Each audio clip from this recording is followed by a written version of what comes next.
এক তীরন্দাজ মেলার মধ্যে খেলা দেখাচ্ছে। তার চারপাশে অনেক মানুষ দাঁড়িয়ে খেলা দেখছে। তীরন্দাজের সামনে 10টা আপেল আছে। সে লোকদেরকে বলছে, আমি কোন আপেলটাই নিশানা লাগাবো? লোকেরা বলল, আপনি 7 নম্বর আপেলে নিশানা লাগান। তীরন্দাজ তীর নিক্ষেপ করলো। দেখা গেল 7 নম্বর আপেলে যেই তীর লেগেছে।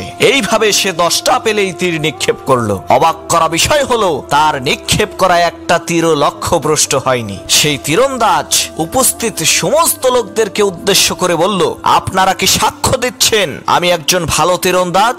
সমস্ত লোকেরা বলল, হ্যাঁ, অবশ্যই আপনি একজন ভালো তীরন্দাজ।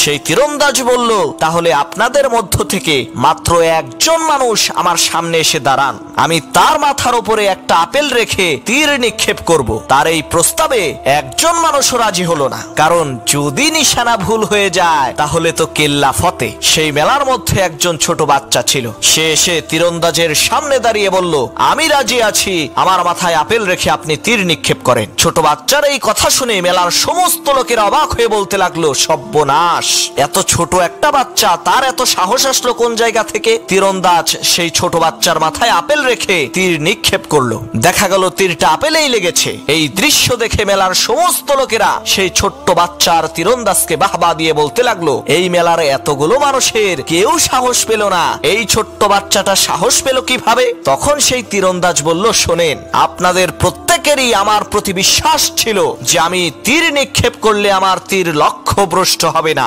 কিন্তু আপনাদের কারো একিন ছিল না। আর এই ছোট বাচ্চাটার একিন ছিল। কারণ হলো, এই ছেলেটি আর কেউ না, সে আমারই সন্তান। ছোটবেলা থেকেই তার মাথায় আপেল রেখে এইভাবে আমি তীর নিক্ষেপ করি, যার কারণে তার দিলের মধ্যে একিন হয়ে গেছে যে অবশ্যই অবশ্যই তীরটা এসে আপেলেই লাগবে। শোনো মুসলমান, আমরা ওই মেলার লোকদের মতোই, আমরা সবাই বিশ্বাস করি যে আল্লাহ তাআলাই আমাদেরকে সমস্ত বিপদ থেকে রক্ষা করবেন, কিন্তু আমরা একিন করি না, যার কারণে আমরা